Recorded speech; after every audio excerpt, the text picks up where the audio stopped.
Thank you for coming this morning. Um, as you know that we have announced that we're having a series of consultations throughout Fiji in respect of the civil service reforms, in particular for the students, for the teachers. Yesterday we actually had a session in Suva, at Jen Narayan College. We had something like 350 teachers that turned up there. One of the reasons that prompted us to actually hold these consultations is to ensure that there is the correct information that's put out in the public space, that you're also aware of what exactly is entailed in the civil service reforms, and in particular for the teachers. There's also a lot of misinformation surrounding the civil service reforms, in particular with the teachers also. We had requested that we don't want any of the administrators present. So if any administrators from Ministry of Education here, please leave the room. We only want the teachers. Unless, of course, you are one of the administrators whose salaries may be directly affected by what we are talking about. Now, we've also discovered that there are a number of anomalies that exist within the Ministry of Education itself. The number of problems within the Ministry of Education in itself, in particular regarding the implementation of the reforms, in particular some of the problems we've encountered with the contracts that have been issued to you, and also in respect of some of the other administrative matters that exist within the Ministry of Education. So the idea is that I will take you through a very short presentation, highlight all the issues that may be of concern to you that has also been put out in the public space, and also then have a question-answer session in respect of any clarification you may require in respect of the presentation that we have made. I'd also like to, once we've finished the question-answer session, I've got a very short presentation also on the budget, because I think it's very important for you to also know about the budget that has been announced and how it will actually affect you, but also in respect, because of you as teachers, you should be aware of some of the economic matters that affect you, and also you could use that for your own teaching purposes. Is that agreeable with all of you? Is that okay? Okay. If we can start with this first slide. Retirement age is something a lot of people talk about. I want to give you a bit of history about it. The retirement age is in fact reduced by Rambuka when he carried out the first coup in 1987. So the civil servants used to retire at 60. The Rambuka reduced it to 55. And that continued as 55 years of retirement age until 2000. Now many argue that Rambuka perhaps reduced the retirement age to 55 at that point in time because he wanted to get rid of a group of people. Whether it was ethnically based, whether it was politically based, whatever it was, but he did it then. Then in 2000, the Garashe government then increased it to 60. And again, there's arguments about, well, why did he do it? It was because maybe he wanted to retain some people that were politically inclined towards the way that he thought, and therefore that's why they increased it to 60. Whatever the reason was for those two people, the reality is that it was reduced to 55, it carried on from 55 until 2000, and then it was increased to 60. Now the Beni Marama government then in 2007 reduced it to 55. The reason being that today 69.4% of the entire Fijian population is below the age of 40. So those of you who are over the age of 40 are actually in the minority. It includes people like me. We're in the minority. Those of you below the age of 40, you are in the majority. And this is one of the reasons why we did do that. The unions actually challenged that ability of government to reduce the retirement age from 60 to 55. They took us to court. And the court, of course, ruled in our favor, as it would have, because the government, as the employer, is allowed to actually change the retirement age. The retirement age remains at 55. And of course, we have, as I mentioned, 69.4% of the population is below the age of 40. And this is why the whole idea was to have that balance of younger people coming into the system, and those who remain in the system will actually retire at the age of 55. Now, one point I need to also mention, the ministry has made some mistakes in this. To those of you who already signed contracts, well, we've also given them a directive that if you are going to retire, and say assuming that your birthday is in the middle of the term, when you turn 55, you should not leave school then. You should leave school at the end of the term, because you cannot have disruption to the teaching system. Just because I turn 55 now and it's in the middle of the term, I should not be asked to go home today. You should continue till the end of the term, or the end of the year, whatever it is, when that particular period of teaching ends. So that's something that we've also said to the ministry that needs to happen. And of course, a number of other things we've told them to do. Next slide, please. Now, why have we implemented the civil service reforms? We have said it needs to be, we need to look at a number of issues, but what are the objectives of it? The objectives of the civil service reform, of course, is not only about increasing the salaries, it's also looking at things like allowances, looking at things like overtime, looking at things like meal allowances. We're looking at also very fair and transparent decision-making processes. One of the major complaints we've received from teachers about the ministry is the manner in which the lack of transparency in how people get promoted, how people get demoted, how people get disciplined, how people get transfers, who gets the transfers. If you actually put on a very good morning tea for your district education officer, maybe you get a better chance of getting a transfer. Those kind of things. And that obviously, we've seen that, there's a culture of that, of, trying to be nice to the administrators. It was very interesting. I went to the corporate workshop for the Ministry of Education week before last, and I could really see that there was a disconnectivity between the teaching cadre and of course the administrators, the people who administer you, in particular those teachers.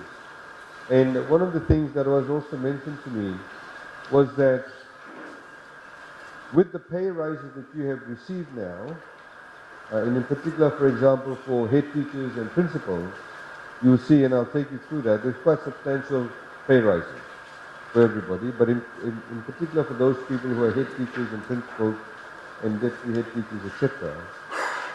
The people who are administering you in the head office said to us that we are the ones who are going to assist these people. How come our salary will be less than theirs? So we said, well, there's nothing wrong with that. Because the core business of the Ministry of Education is to look after the teachers, not to look after the administrators.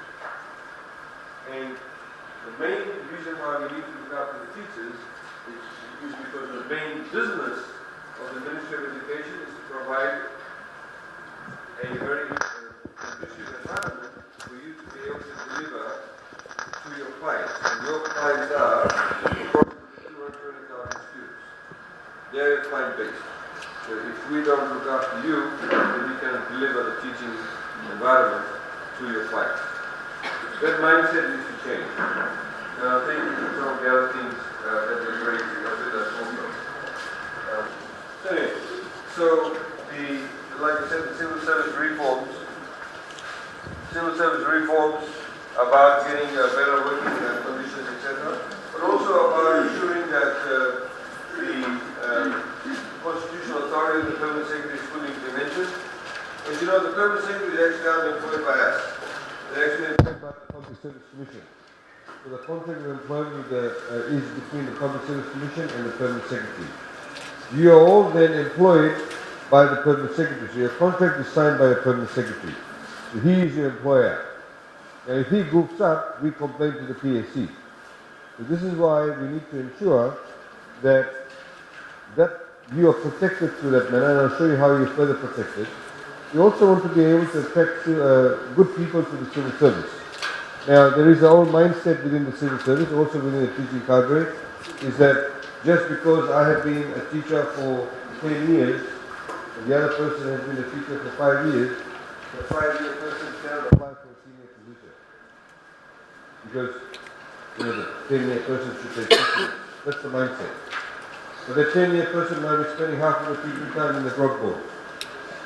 It's a fact.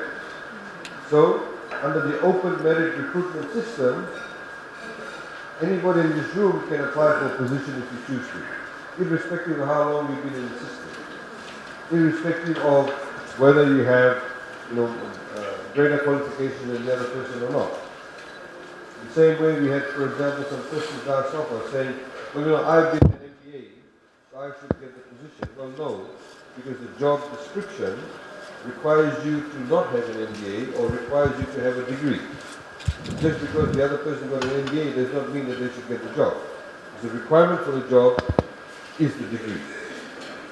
So these are some of the things that Jane will also talk to you about. Now the reason why we're also talking about civil objectives of reform is to create transparency, because the permanent secretaries need to be held accountable for the actions.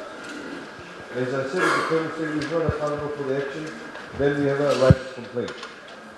Now the bigger picture, of course, is that we need to be able to be a high-performing civil service, implement government priorities and be responsive to and serving the public at large. We know there's been a lot of issues regarding discipline, and I'll take you through that also. Now, OMRS, what is OMRS? Introduced in January 2016. It aims to ensure that only the knowledge, experience, skills and abilities required for the job are considered in the assessment. So everybody gets assessed based on a particular set of criteria that is applicable to everybody. So, you know, it's clearly demarcated, it's clearly weighted.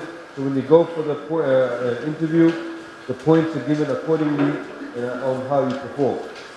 Now, the other issue, of course, is the Ministry of Education has been very slow at it. The Ministry of Education actually resisted OMRS. In fact, the Ministry of Education wrote to the Civil Service Reform Unit and said, can we be exempted from OMRS? Because we are different different ministries. And of course, they cannot be exempted. Of course, they cannot be. I don't know, can someone fix the volume? Volume is very low. Hello.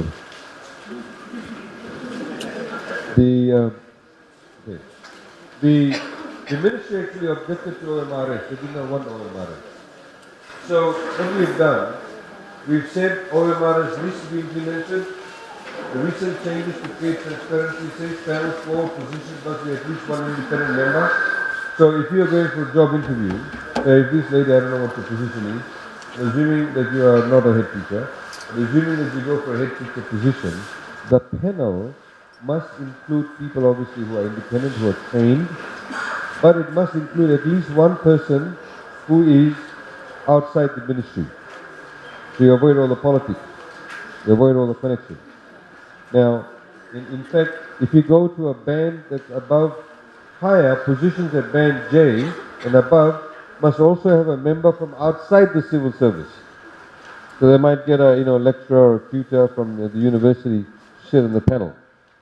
Now, all panelists must be trained and understand the principles. So these two ladies over here, Jane and Bernie, they've actually gone around and trained people in the OMRS system. So anybody to sit on the panel must be somebody who's trained in the OMRS system. I have rejected, for example, once in Ministry of Economy, they had recommended the appointment of somebody. Then I found out that the person who sat on the panel to do the interview actually was not trained in the OMRS, so we rejected the entire thing. They had to go through the entire process again. So the idea is, and I know some people have complained about OMRS, and it's because the Ministry of Education actually has been very slow with it. Now, they're now up to speed with it. If under the OMRS system, you've applied for a job and you feel that you weren't given a fair treatment or the process was not followed, you have the right to appeal. The procedure, there's a review procedure, and you write directly to the PSC. There's one commissioner that's been dedicated full-time to hear any appeal. You don't apply it to your district education officer or your senior education officer or even your PS. You write directly to the PSC, right?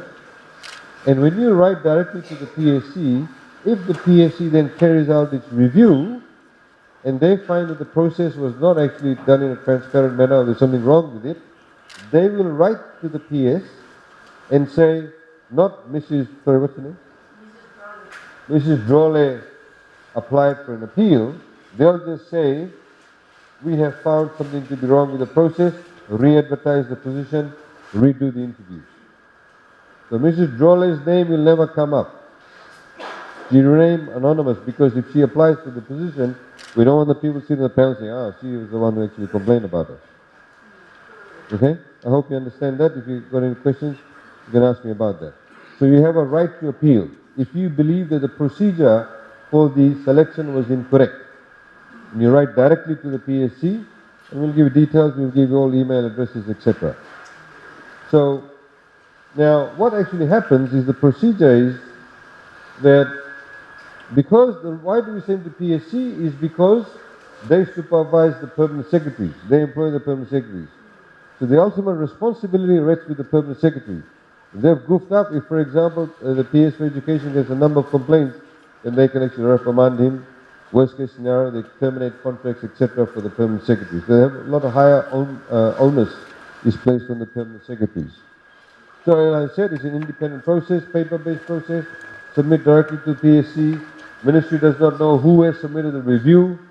Commission reviews the file, confirms whether all aspects of the process were followed. If not, upholds the review.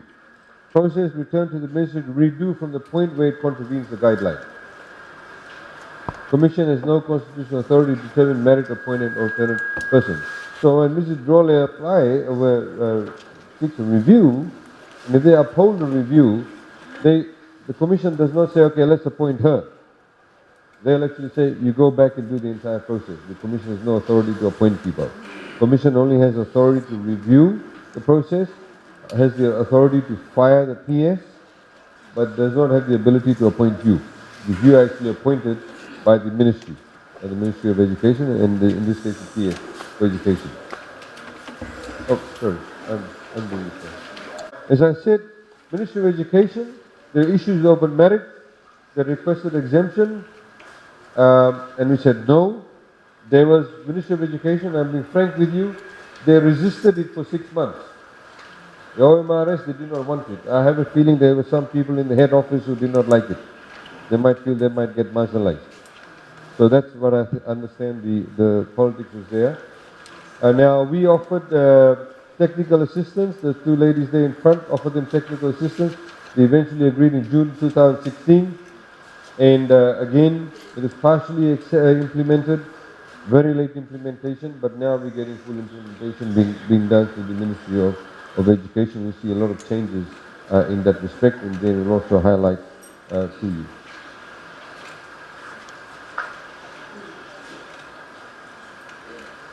Okay.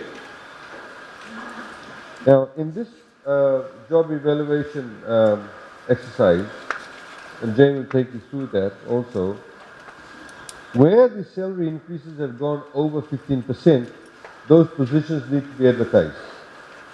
Where the salaries have gone over 15%. Some of you may have received a salary rise of 12% or 13%. Some have received pay rises about 40%, the position. It's the individual, but the position affects now 40% over 40% pay rise. If it has, then that position will actually be advertised. So automatic acting position. So if, for example, the position is to be advertised, those people who are there continue to act on it. So you get 95% of whatever the new salary is.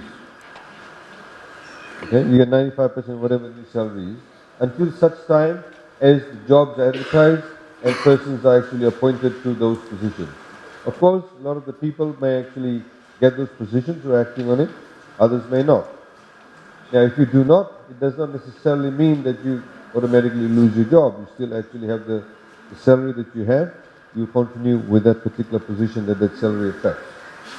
Now, advanced plan being prepared. These jobs will be advertised in September. There's a staged approach from the top down. First job advertisements actually are in October for take-up in duty in April 2018. Knowing the previous issues by Ministry of Education, changes will be made to ensure proper transparent process are in place for the job. So one of the ministries, one of the government agencies that I was not felt very secure about, and when they actually gave the recommendation, I got Jane Curran, who's the director of CSRMU, to actually do a review of it also to make sure that that particular government agency had in fact adhered to the processes. So we do that, and we probably do that with the Ministry of Education. If we do find anomalies with them. So oversight is to be supported and provided by the CSRMU. I'll do. Okay, discipline and reforms. As you know that the Ministry of Education unilaterally set up a discipline board. When we found out about it, that was late last year. Late last year, when we found out about it, we immediately gave a legal opinion and said the Ministry of Education needs to get rid of the discipline board. So the discipline board was actually unconstitutional. So we got rid of it. We know that there's some people who were disciplined by the discipline board, weren't given natural justice. A lot of the decisions that were made were actually rescinded. People who returned to their previous positions, people who were actually suspended were brought back into the system, because we need to ensure that natural justice actually takes place. So that it was disbanded, teachers were able to appeal on the process. So a number of teachers actually appealed, and then the CSRMU actually went through that, and the proper processes were actually followed. Ministry should review all processes and ensure they're in line with the new guidelines. The guidelines actively promote change. The new discipline guideline is all available. You can actually get it on the website for you to see yourself. It's positive discipline. In other words, not there to just get rid of you. You may actually be, you may not have done something, or you may have done something not because you deliberately did it, but maybe because you have not received proper training. So if that, through that process, that's what's identified, then the recommendation would be for you to get proper training, for you to ensure that you do not do that again, or actually do it when you do, or when you are required to do it. So it's positive discipline. Principle of natural justice in all investigation, decision making, how to improve supervision and management. The training is available for specific sessions. And we want to also hear from you on your suggestions as to how to improve communication of any available training that could be made available to you. And we've also had, as you know, the Ministry of Education, one of the things we discovered was that they suddenly send out memos for you to attend training, on weekends or during the week. We've got rid of that. That no longer will take place. We now will have what we call 7 student-free days as part of the reform. So that during the term, or when you have the holidays, there'll be 7 days that you'll be required, if required, for you to attend any training sessions, not for you to come on a weekend during the term or on a weekday, etc. So at least what we're saying, Ministry of Education from next year needs to roll out the plan at the beginning of the year. So you would know, okay, I have to attend a training in term 2, day 2. So you can plan your life. We want you to plan your life. We want you to plan your training sessions. So that's what will happen from next year. Okay, as opposed to you getting very short notice on an ad hoc basis to say attend training here and there. It also affects your transportation, your family life, your social life. So all of this needs to be done very, very professionally. Contracts. What are the contracts for? Now the regulation states that contracts can be given up to 5 years. What we've recommended to the Ministry of Education, the teachers should be getting contracts for 5 years. Okay, you get contracts straight out for 5 years, you confirm in those positions, you get it for 5 years. A lot of people have asked, what happens at the end of the 5 years? There are 2 professions in the civil service that are unique and which is very high volume, which are teachers and nurses. So, teachers and nurses, if you're continuing with the same position at the end of 5 years, you simply get an automatic right of renewal. That's what happens in many countries. And that's what will happen with teachers and nurses. Unless, of course, you molested students, you spend your time in the grog bowl, you don't come to work on time, etc., there's disciplinary matters, then, of course, then your contracts may not be renewed. But otherwise, generally, your contracts will get automatically renewed for teachers and nurses. Now, unless, of course, if this lady here, I use Mrs. Grole as the example again, because I know her now.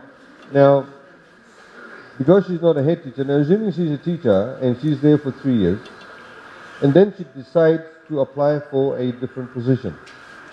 When she applies for a different position, if she gets that new position, that the new contract will start from the date she gets the new position.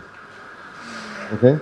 So if she's now had a 3-year contract, and she'll get a new 5-year contract if it's a new position, because she applied for it. It's a new position. Now, the reality is this also. Prior to this reform, already 70% of the civil servants were on contracts in any case. So most of the people in the other ministries were already in contracts. They've been having their life as normal. So there's a lot of misinformation being put about contract itself. As I said, there's nothing to fear any termination in accordance with the discipline guidelines and natural justice. It also confirms the fundamental shift in remuneration. It's not just simply about pay increase. It's also about other terms and conditions. As you know, as I've announced, that we are looking at things like meal allowances and increase in meal allowances. At the moment, those of you who may, when you do get the opportunity to get a meal allowance because you're doing some extra duties, at the moment it's only $9. So we're looking at changing that substantially. We're also looking at some other issues that was raised with us, and in fact we discussed that a few days ago. How do we actually, whether it's remuneration or recognition, because many of you actually do extra critical activities, like you may take your sporting team out to Suva, for a couple of days, or you may be doing some extra, work in respect of the students itself. How do we reward that? But at the same time, we have to balance that there is no abuse. Otherwise, everybody will want to take a sporting team every day, somewhere. So we have to balance that. In the same way, we are currently looking at overtime. Does not apply to teachers itself, but generally to civil servants. Like overtime, how do we actually ensure that we improve the band to which overtime will be applicable without there being abuse? So the reality is we want to improve a number of these conditions, but we have to make sure it's done properly.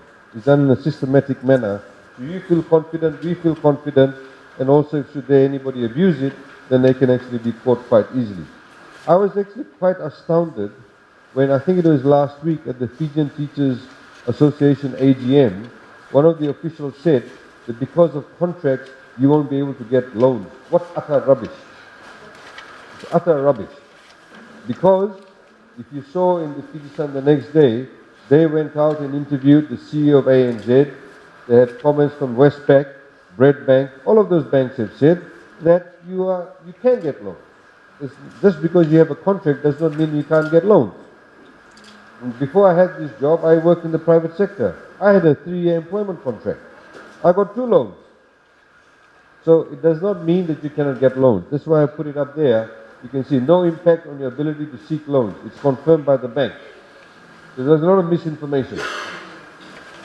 Now, again, of course, some of you, the contract is, there's no pressure for you to sign the contract. But if you don't sign the contract, your level of responsibility will have to match the level of your salary. Okay? So if you do not sign the contract to go on the new salary, then your current salary will remain, but it may not mean that you'll have the same level of responsibility, because as you know, the salaries are tagged to the level of responsibility you have, or that position has. Not you personally, but what that position has. Okay, so I hope you understand that. You can ask me questions on that later.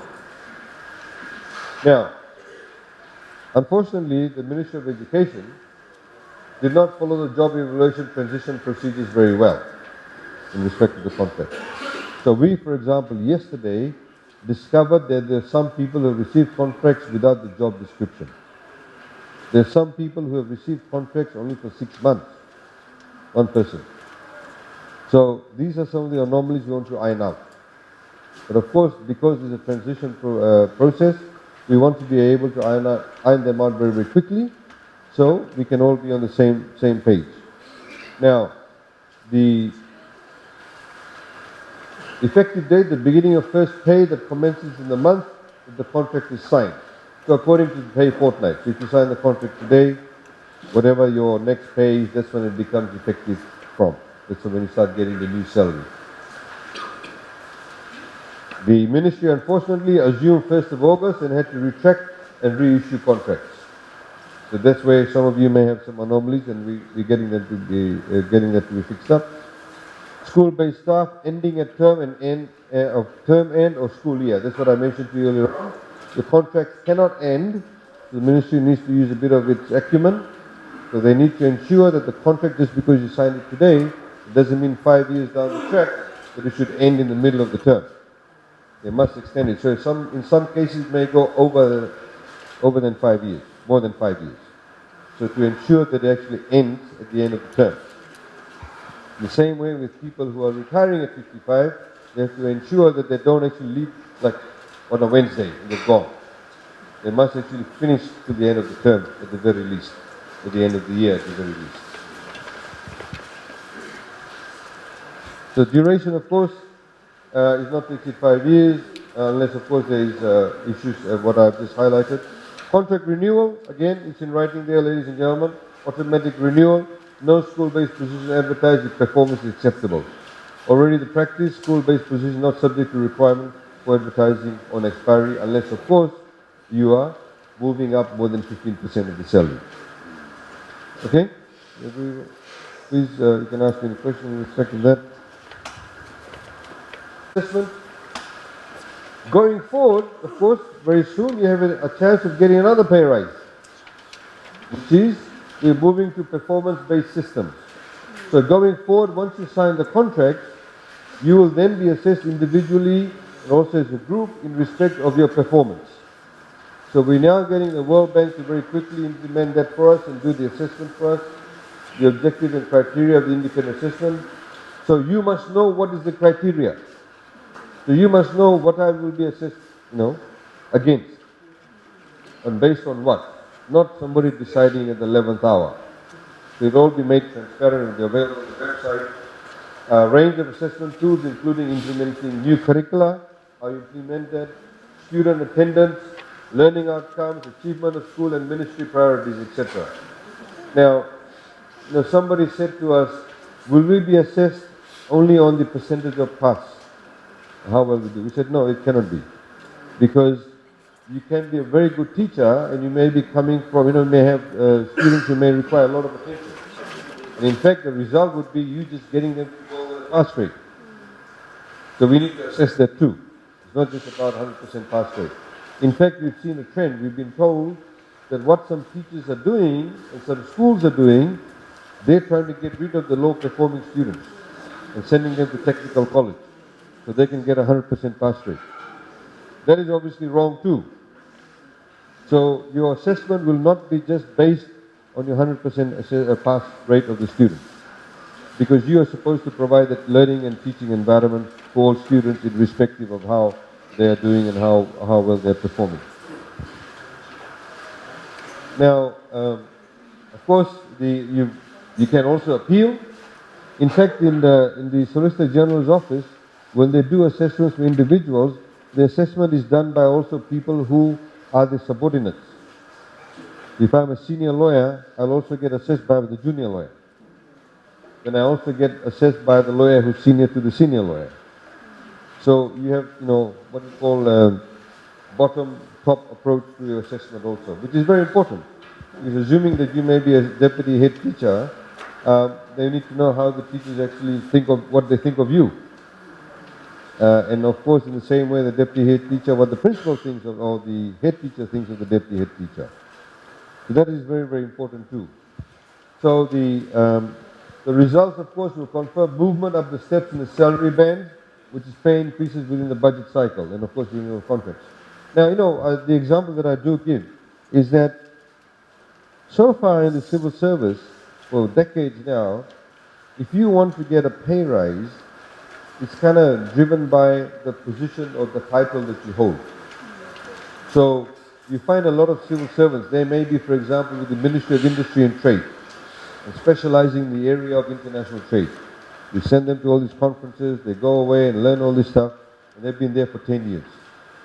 Now, because assuming he's at the senior level, now he or she wants to get a pay rise. The system did not allow them to specialize in that area, but continue to get pay rises.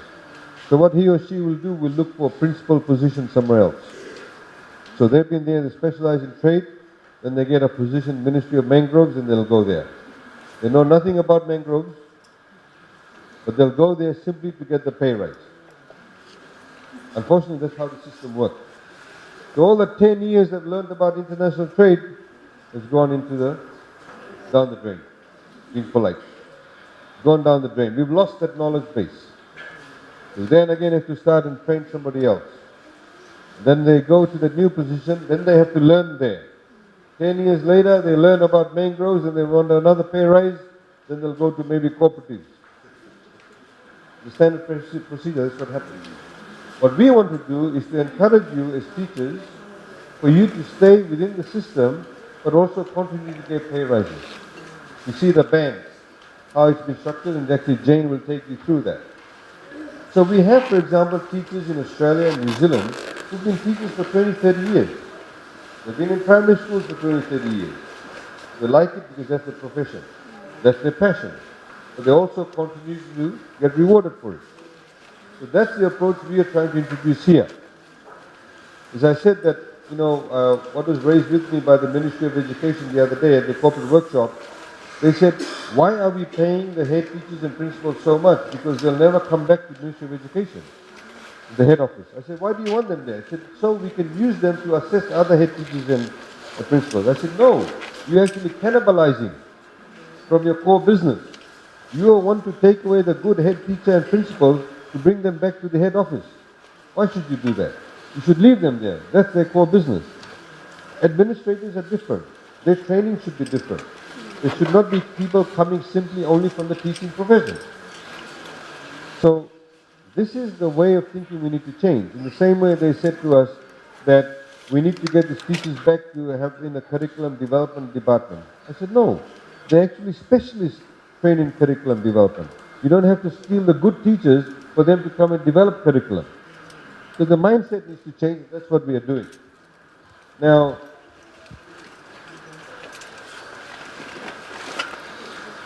you have this. Now, I want to tell you how much money you're taking in your pocket. If you look at the JEE and tech scenario, so those of you who are currently earning $20,000,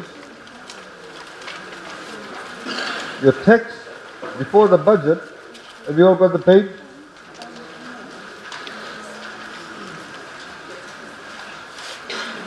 If you're earning $20,000, your tax before the budget was $296, your take-home pay was $19,933.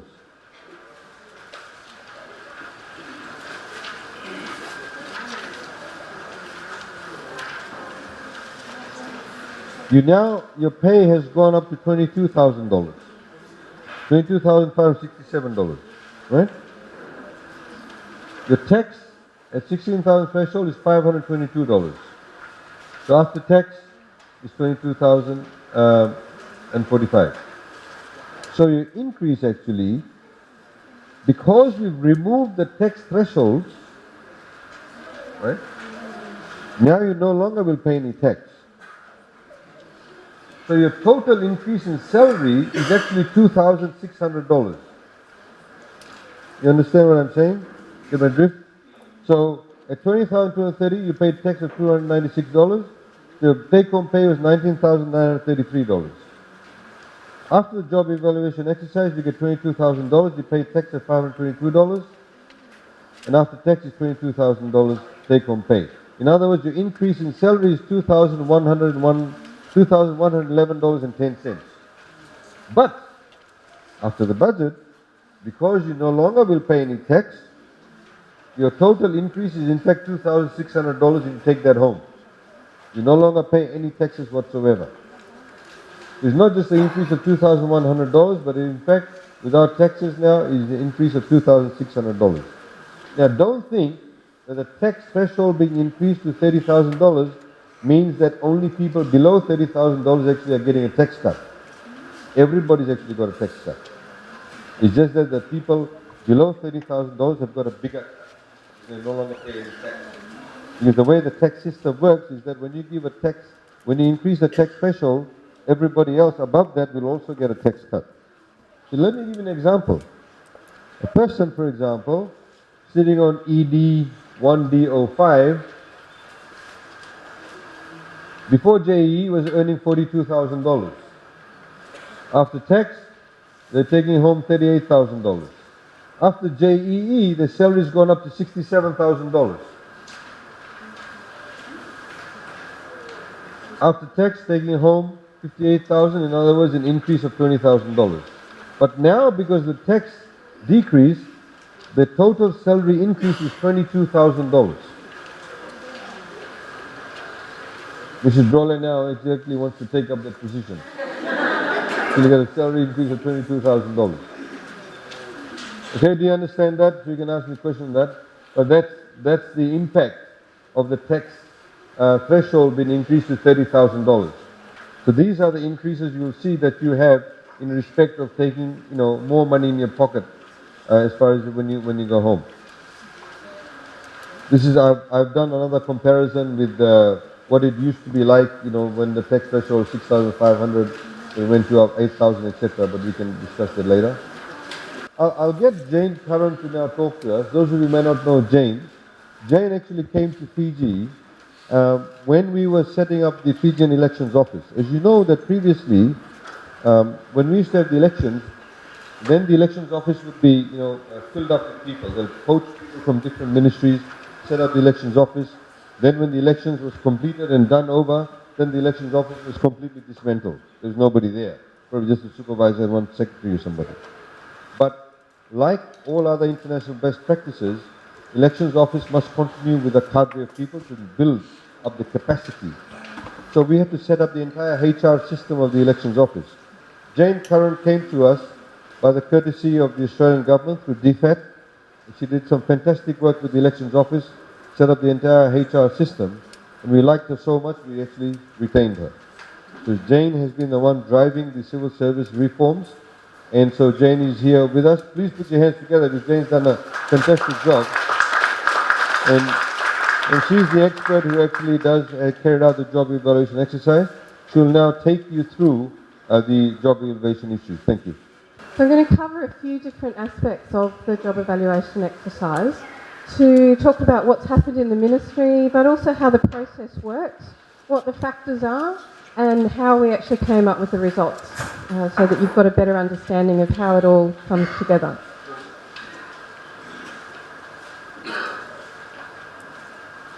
So I want to get the issues out of the way to start with. There have been some issues with the ministry in terms of getting the correct information, because job evaluation is very dependent on the information that we have to go on.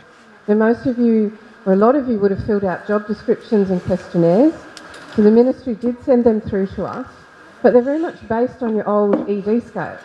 So they didn't give us some of the information that we needed in order to properly evaluate the jobs, because there was an assumption that there would somehow be, like an ED2B would all go to the same band in the future, or an ED8A, everyone on ED8A would all end up in the same band.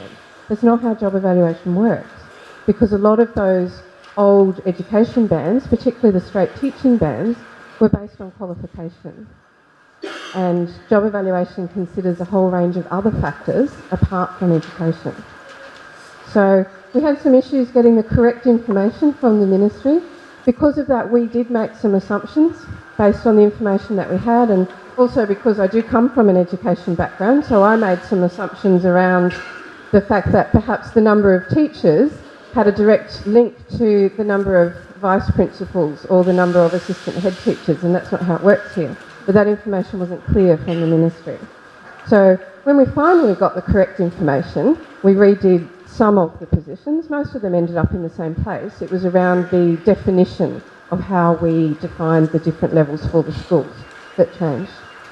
So we did do a review of some of the positions, particularly the assistant head teachers, the vice principals and the education officers, senior education officer, principal education officer, to make sure that they really were in the right bands. And we are confident, and the ministry is confident, that they are now in the right bands and that we have the definitions right.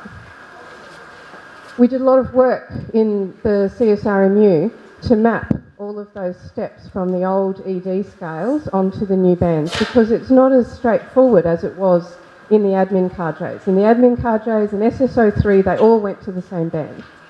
But in teaching, it's not the same. So we mapped it for you so that you could see exactly where it would go, and you can check that on your contracts to make sure that it's correct. As the Honourable Minister mentioned, the District Office and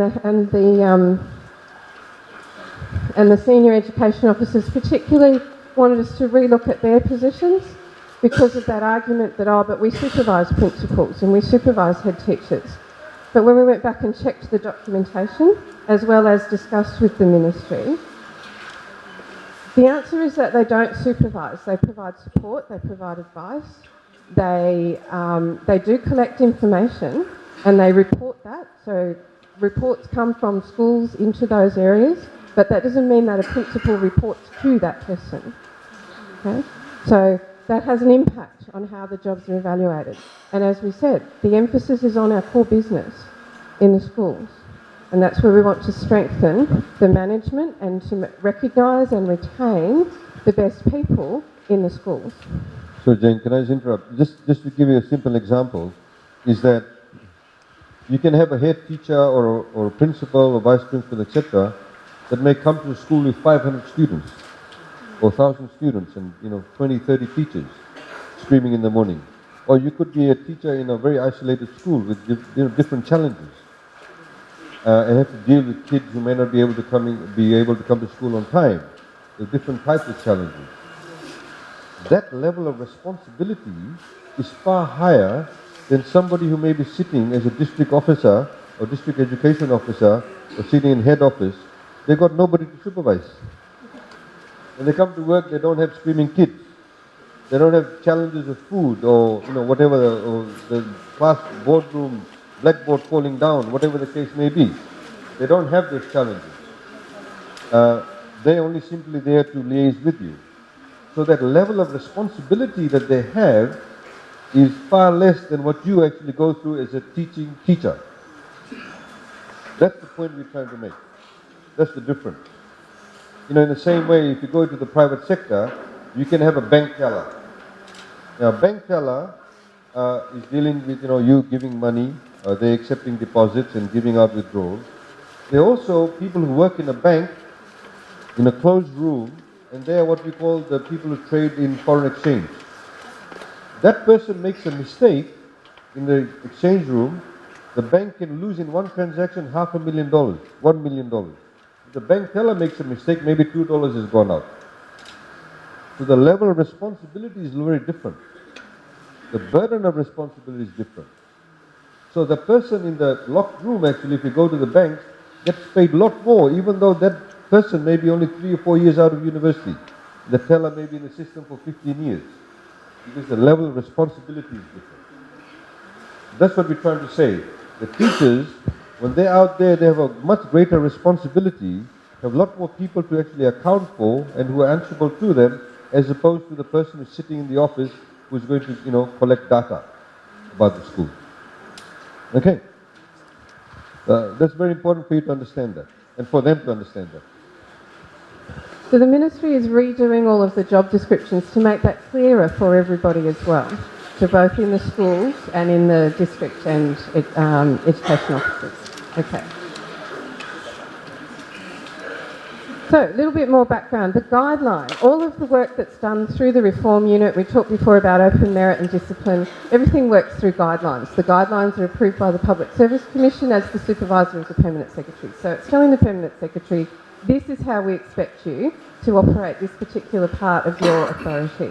So this guideline came out in January this year. It's on the Public Service Commission website, it's a public document, it's been out there since January. Okay? We forwarded it through the Ministry, okay? But I'm assuming that it never got this far down, or this far out. Okay. So it is a fundamental change. It's not just about changing the salary bands, it's not just about making a pay increase, although we know from your perspective that's the important bit. It is about position-based pay. Job evaluation is very focused on separating the position and the person. The position is a separate entity to you who occupies the position. You are assessed through performance assessment. The job is assessed through job evaluation. So when we assess the job, we are looking at the requirements of the job. what is actually required in order to do the job. What is the level of responsibility, etc., for the job? Not how well the person performs that job, or what qualification the individual might have who's sitting in the job. It's what is required for the job. The bands are then determined by the outcome of that evaluation of the job. Okay. Qualification requirements are one factor, and I'm going to go through all of the factors in a moment. Qualifications are only one factor. Job evaluation is based on a couple of key assumptions. One is that the person occupying the job is competent. So we don't evaluate the job because we separate the job and the person. We don't evaluate it but this person's not doing a very good job, so we changed it to suit them. We evaluate it based on what the job is, what the job is required to be. We also don't evaluate it based on volume. We evaluate based on the assumption, or actually the requirement, that the workforce management is correct, that the volume of work is fairly distributed amongst all of the staff. We know that that's not always the case, that some jobs are overloaded and some are underloaded, but that's a separate issue to job evaluation and needs to be dealt with separately. And that's why we don't deal with it through job evaluation. Okay? If we did, then some people right at the very bottom who do lots and lots of work but don't have any responsibility, it would change the evaluation outcomes and that wouldn't be right. Okay? So the volume of work is a separate issue, and we'll talk later about how we're going to address some of those issues, particularly for the Ministry of Education. So the factors. Everyone wants to know, well, what are the factors? If it's not education, then what do we take into account when we evaluate a job? Okay. The first one is actually education, and it has a very high weight. It has a higher potential score than any of the other factors. These factors have come about through many years of research. Job evaluation is not a science, but it is a methodology, and there is a lot of research behind the weightings that go into the factors. So education, it's what is required for the job and not what is held by the person. And this is a really big change, particularly for teachers. So in the past, ED8A and ED8G in particular, okay, we had some primary teachers on both bands, we had some secondary teachers on both bands because they hold those different qualifications. In job evaluation, we say, what is the qualification requirement for the job? In primary, it is designated by the Ministry as a diploma. In secondary, it is designated by the Ministry as a degree plus a teaching diploma. Yes? Okay? So they are different, and they ended up on different bands because of that. So it's not the education that is held by the person, it is what is required by the job that determines the score that goes through in the evaluation. If the person holds a higher qualification than that is required for the job, so if you're a primary teacher and you hold a degree higher than the diploma, there is no automatic higher pay for that. The higher pay, we would like to assume that if you hold a degree, you will perform at a much higher level than someone who holds the diploma. So therefore, through performance assessment, you will get a higher rating. Now, the reason that we don't look at it like that through job evaluation is because I think we all know that it's not automatic. There are people with higher qualifications who don't perform better than people with the lower qualifications. So, even when the performance assessment comes out, it is not automatic that your qualification will get you a higher score. It's how you perform, it's how you use that qualification in your job that gets you the higher score. So that's education. Experience, again, it's what's required for the job. How many years does it take to develop the level of skills and knowledge in order to competently perform in the job? Some jobs it's only 6 months. Some of our clerical processing jobs it's 6 months. Okay? Teaching is a vocationally based profession. So it's 3 to 4 years before you can enter and competently perform. A principal or a head teacher, it's more than that. So there's different scores for those different levels. Okay? Again, it's not about the experience that is held by the person who's currently sitting in the job. It's a judgment about how many years of experience would a normal person, how many years would it take for a normal person to develop the level of competence they need to move into this job? Complexity is about the level of predictability in the job. When you come to work, is it pretty much the same every day? Am I processing vouchers? Am I following a set of rules that don't change? Or is it a new and exciting adventure every time I walk through the door? Okay? So that's complexity. And you can imagine in your jobs, okay, teaching has a fairly high degree of complexity. Head teachers and principals even higher, because you never know what to expect when you come to work each day. Okay, scope. This directly links to education and experience. And in fact, when we apply the methodology, we have a very complex spreadsheet with lots of different formulas in it, and it tells us if they don't match. Spits out an error message on the end that says, that level of complexity is a bit low for the education and experience that you've assigned, or it's too high, so that we can go back and say, it doesn't look right, have another look at it. But scope is about the breadth of control of staff and resources. So how much individual control do you have over the resources within your workplace? And this is one of the factors that creates the difference between, say, an assistant head teacher and a head teacher. So, for example, the assistant head teachers their level used to be based on the number of teachers or kids in the school. But now they're all on the same band, because this factor doesn't change for an assistant head teacher, because their level of control of staff and resources remains the same, regardless of how many teachers or students are in the school. But it does change for the principal or the head teacher. Yeah? And this is what creates the difference now between assistants and principals or head teachers. Problem solving is the nature of judgment that's required when you make a decision. How available are rules and guidelines? And we know that there's lots of rules, but it depends on how prescriptive they are. You will have to apply a lot of judgment every day in your work. And of course, so do principals and head teachers. Okay? So this factor gives a score depending on how defined is the work. Okay? When you solve a problem, do you go to a manual on your desk and find the answer, or do you actually have to apply other research or other techniques to solve that problem? Okay? So that's problem solving. And how often do those problems occur? Like, are they, if you're in a policy role, for example, it requires research, as opposed to if you're on the ground, then there are different problems occurring, but they don't require research in order to solve them. So the factor takes into account both of those different aspects of work. Freedom to act is the extent to which there is supervision or guidance under normal circumstances.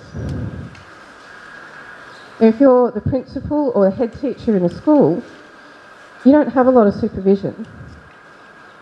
You do have people available in head office, but they're not watching what you're doing every minute of the day. You're actually responsible for what happens in that school. So this factor is about what sort of decisions can you make within your particular role. Okay? And it's one of the ones that creates the difference between an assistant head teacher and a head teacher, or a vice principal and a principal. Because it's the principal or the head teacher who actually makes the decisions. The impact of the decisions, again we go back to that, I said we assume competence.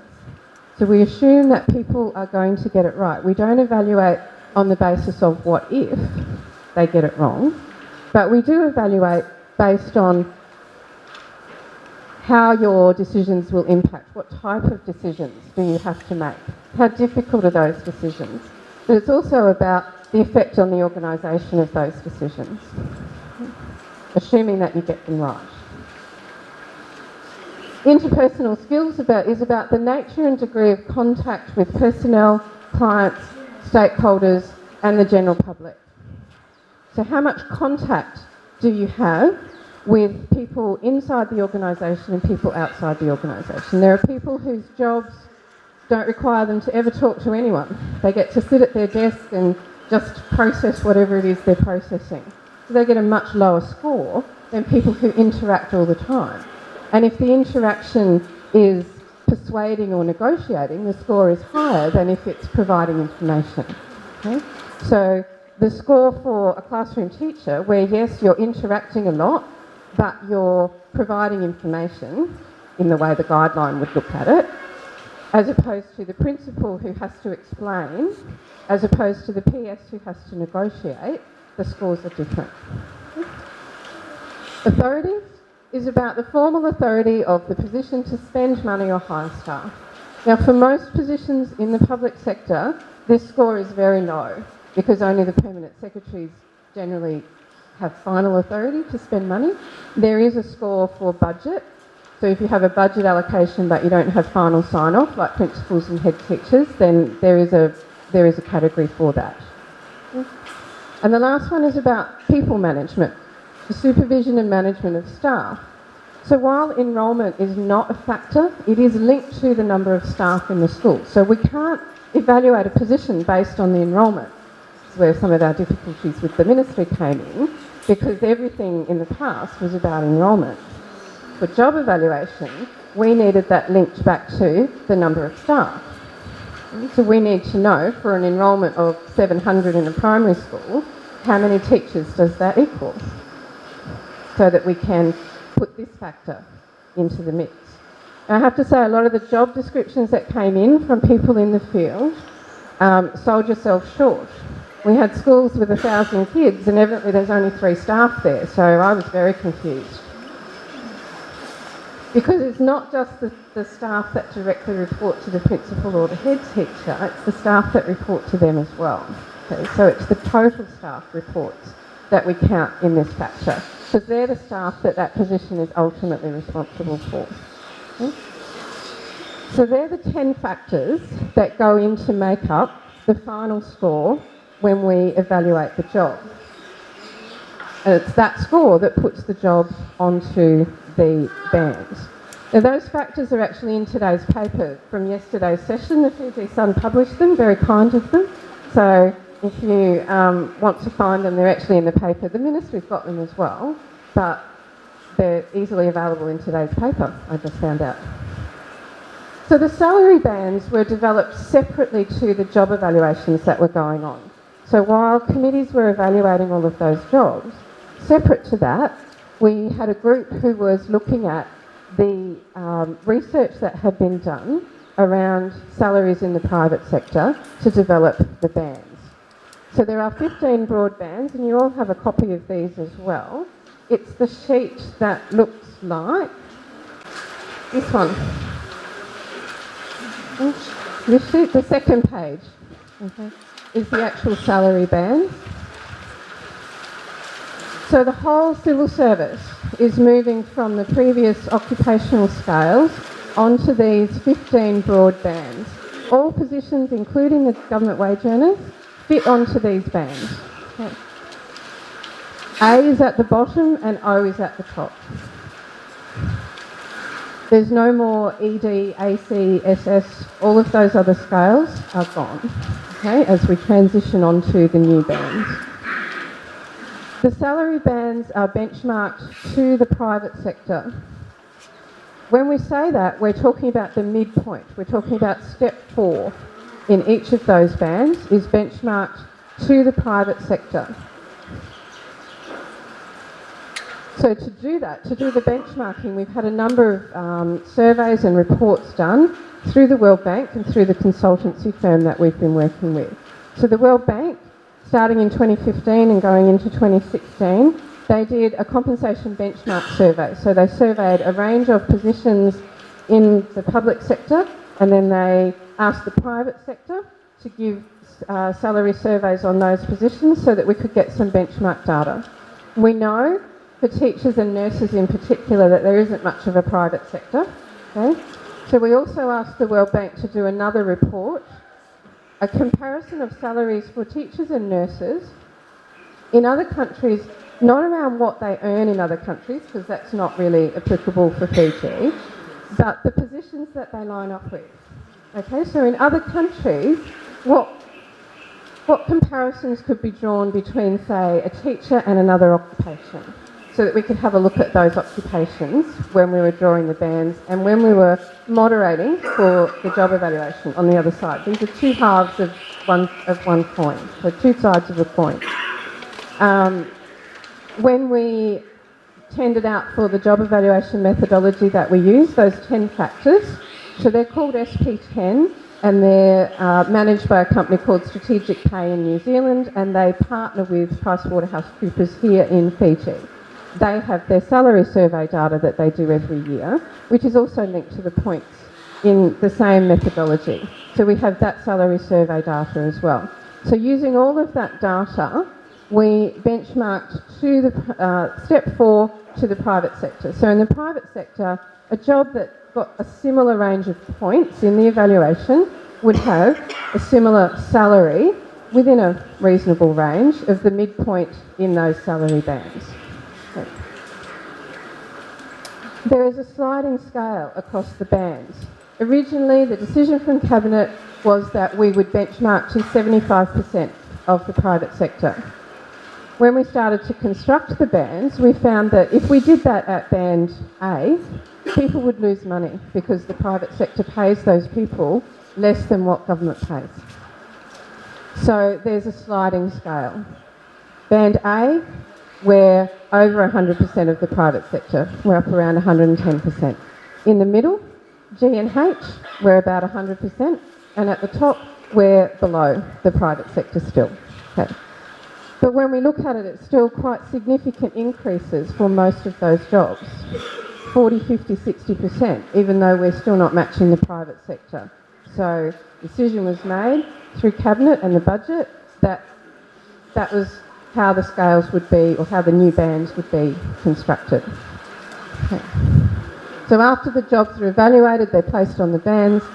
The other thing to be aware of is that the job evaluators, when they were evaluating the job descriptions and deciding what band jobs would go to, they didn't know the dollars that were attached to the bands.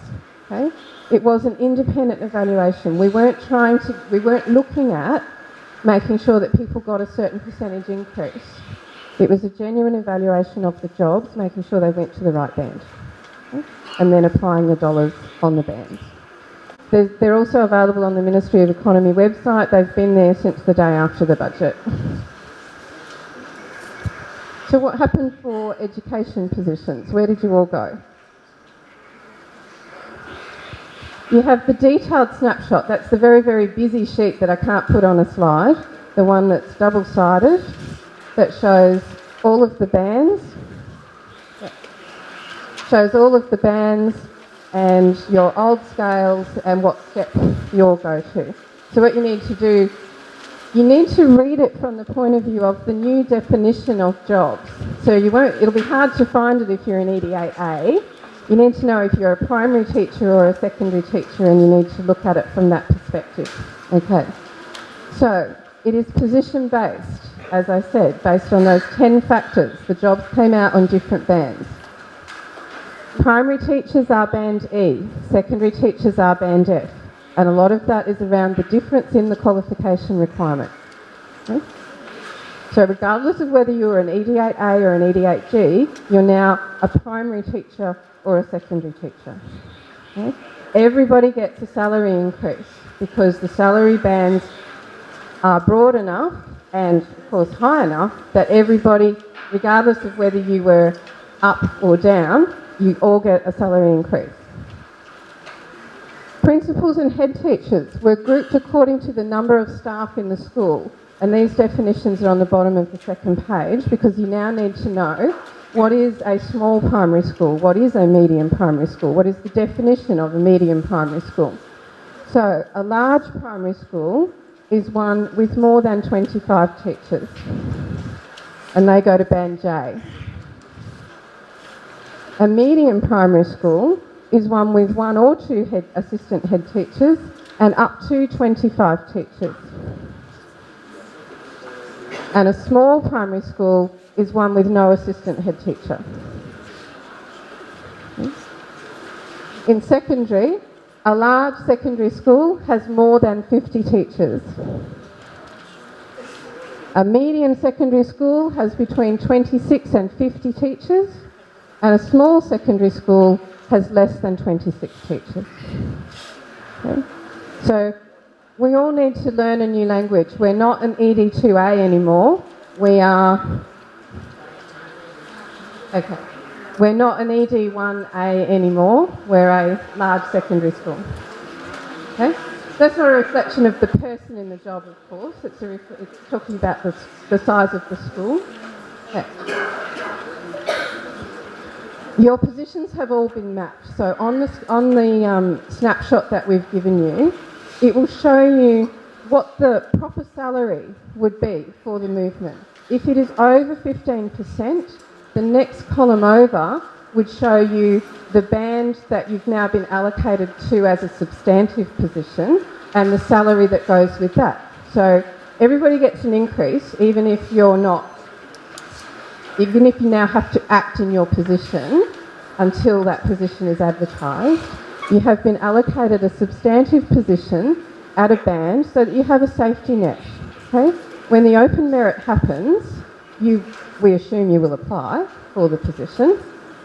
If you didn't get the position, that substantive contract and the snapshot shows you the position that's been allocated for you if you don't win the position through open merit. In the meantime, you continue to act in your current position at 95% of the salary as it's shown for the band of the position. Okay. Now we know that the Ministry has issued the contracts with the name of a school on them, so a lot of people have got the acting letter, they understand that, but then the contract says that they're a teacher, 2 steps back or whatever, but they've named a school. The Ministry needs to correct that because that is not the school that you would necessarily go to if you don't win the position, because we don't know where the vacancies will be in 12 months' time when this is all finished, because it will take that long to advertise and fill the positions. Okay? So don't be concerned about the school. The Ministry will be issuing a circular to clarify, and we'll make sure that they issue a correction for everyone who's in that position, that that position is not where you're necessarily expected to go, because we've found out yesterday that they seem to have randomly selected schools, I'm afraid. I haven't been able to talk to the people who did it. I only spoke with the Permanent Secretary. I don't know what the logic was, but the schools are not the current school and they don't bear any relationship to where you physically are. So we will get the Ministry to issue a circular so that you are confident that they will take your personal circumstances into account before they just place you in a new school, if and when it comes to the situation when the open merit is finished, if you don't win the position. Okay? Because that only becomes an issue if you don't win the position. Okay. So movement from one band to another. So everyone has a substantive position on a band. Movement to any of the higher bands is through the open merit.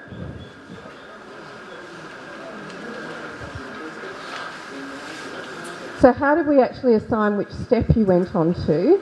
So I talked about how the bands were constructed. The step that you went on is a straight relationship to your current salary. So when we found the right band for the substantive position, we assigned you to the step where you receive the maximum of up to 15% increase in salary. So if you think that you don't have the right step, the first thing to do is to have a look at the next step. If it's over 15%, then you're on the right step. Okay. Movement to new steps in the future, so after transition, as the Minister was saying, will be based on performance. So once the performance guideline comes in, performance management, it will come through the performance. There will be a defined criteria for moving to each of the different steps. The midpoint, step 4, is very important in these salary bands. It's the one we benchmark to. It's also what we call the competent step. So anyone who is fully competent and fully performing at the required level of the job will eventually sit on step 4. Steps 1 to 3 are for those who are new in the role, those who are developing in the role, so graduate teachers or new appointments or people who are on promotion, okay, or probation. Steps 5 to 7 are for the highest performers, the people who do more, the people who achieve way above the expected. This is one of the ways that we'll be able to recognise the extracurricular activities that people undertake. Okay? And we know that teachers do a lot of those. So we talked a little bit before about advertising and redeployment. What does it actually mean for teachers? So again, positions where the increase was over 15% are the ones that have to be advertised. And you can see on the scale, some of those positions went up by 40 or 50%. It is reasonable to advertise and make sure that we have the right person in those jobs. Those salaries are significantly higher than they were before. That's not saying that the current person isn't the right person. They might be. It's saying that we want to make sure. As we said that earlier on, as I mentioned in my presentation, that the Permanent Secretary for Education has also perhaps recognized a number of issues with the ministry itself. The way that the ministry is structured at the moment is very, very archaic, very old, it's very administratively heavy, very bureaucratic. As you know, there's a lot of education officers out in the district level and at the broader divisional level, and of course the people in the head office. And a lot of the structures actually were driven by the colonial times. They've been there since independence. They just kept on building it, so nobody's actually reviewed it. So the PS is also quite keen to get the entire administrative arm of Ministry of Education reviewed, not the teachers, but the administrative arm, how you are actually administered. So the review will start in September of this year. It will review headquarters, divisional, district service provision, and resulting staffing requirements. So there may not be a need to have necessarily a district education officer or so many people in the divisional education offices. There may be a need to re-look at that. Maybe a need also to see how do you report to them. Because of course now we're going to have the performance management system. So the approach needs to be different. I mean, I have seen personally myself, when I used to go around and do the budget consultations, and in the schools, we did so many schools this year, the way sometimes the education or district education officers interact with the teachers, I can see that there is an expectation that the teachers have to be really, really nice to them, unless something really, really bad might happen to them. I've seen that. So we need to get rid of that culture. We need to get rid of that, and that's very, very important. It depends on what kind of morning tea you put on for them, or how big the garland is. And those are the kind of things that need to change. So, because the focus needs to be on the core business. And the core business, like I said, are the teachers. Because the primary core business of the Ministry of Education is to deliver the best teaching environment and learning environment for the 220,000 odd students that we have in our country. And you'll see later on, I'll present to you, government this year alone in the budget has allocated $920 million to the education sector. That's a lot of money. It's nearly $1 billion. $80 million short of $1 billion. Of that, about 170, of course, goes towards the school rebuild. But it's a huge investment. And that huge investment must pay off for us. And the future leaders of our community must see the results by way of you being very good teachers. You can become good teachers if you have the right qualifications, you have the right salaries, you have the right environment, and you are given that ability and that freedom to be able to teach well. And therefore it means removing the bureaucracy. Now this review will start in September. It's supported by DFAT, and of course the World Bank people will also help us. Now one of the things that Jane mentioned was that we are also going to look at things like I mentioned to you, the civil service reform is not only about salaries, etc. It's also about, some of you I'm sure will all agree with me, that student-teacher ratio is too high. It's very high.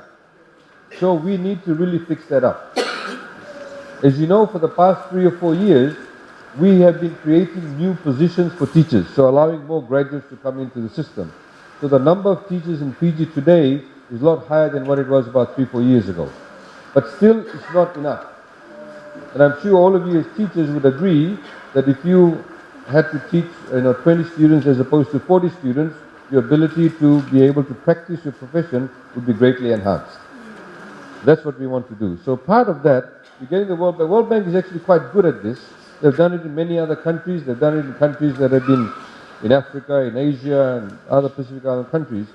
So they'll be looking at also research and report optimum class sizes, identify other relevant staffing ratios at school level. For example, after class size, how many teachers to each assistant head teacher or vice principal? In some of the schools we find it quite large, but they have only one head teacher, or they have only one assistant head teacher, they may require two. We had one gentleman who was the principal of, I think, Saraswati, is it? Rishikul. And he had over 1,000 students. How much was it? It's 1,500. Over 1,000 students, 59 teachers. And he said, I need more than one deputy. I need two deputies. So, you see, we need to be able to ensure that we get the right personnel, a number of personnel in each of the schools. At the moment, it appears to be a bit of an ad hoc approach. So we need to fix that up to make your life easier too. Review the roles of the vice principal and assistant principal, relevant staffing ratios. And of course, the World Bank is going to support this, and we should commence before the end of 2017. So a lot of these reforms actually, ladies and gentlemen, for the betterment of your environment, your work environment, your professional environment, your teaching environment, will actually come into play next year also. It's work in progress. We can't do all of this at once. We have, of course, had a ministry that was, head office was very reluctant for the reform. We now finally got them on train, and we need to be able to ensure that this gets implemented fairly quickly.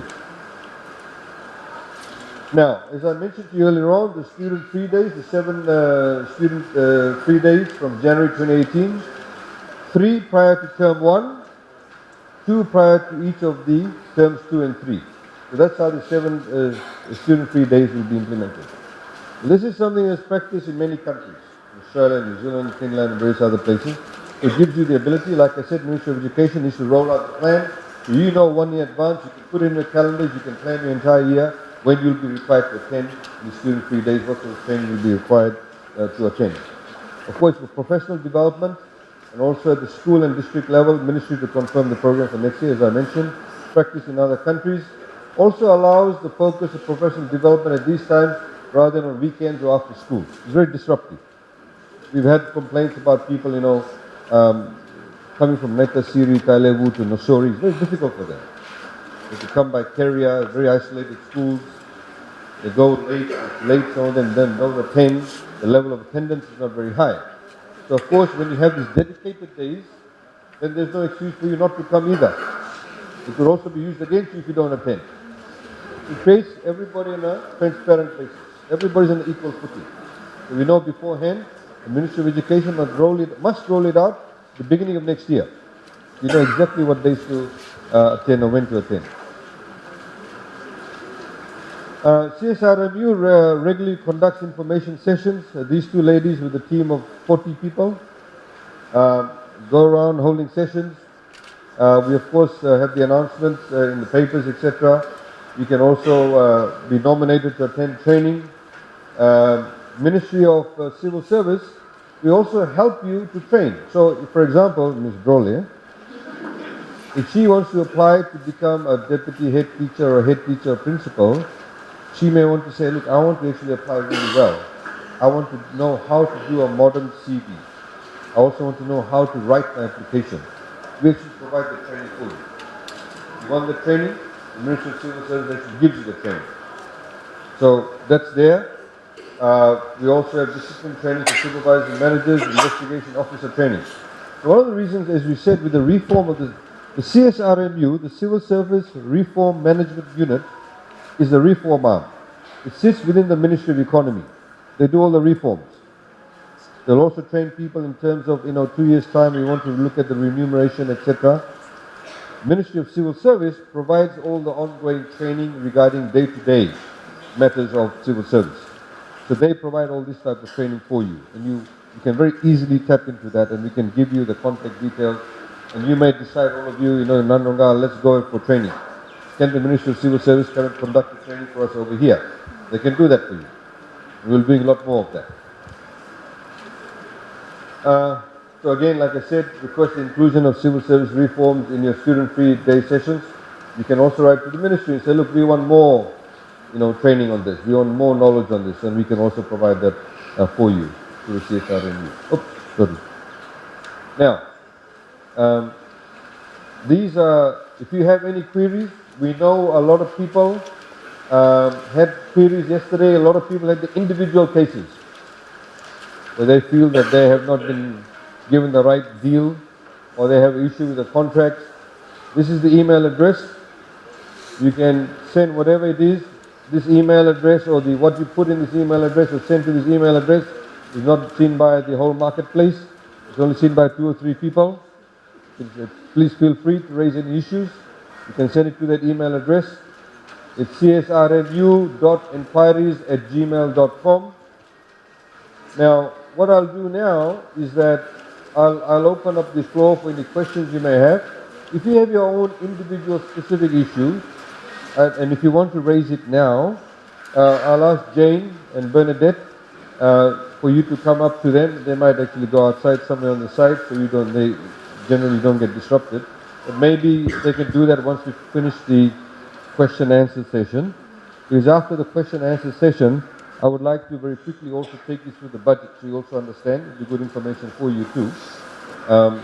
So I'll open up the floor now, and once I'm going through the budget, those of you who may have individual issues you may want to raise, they'll see you outside there on the side.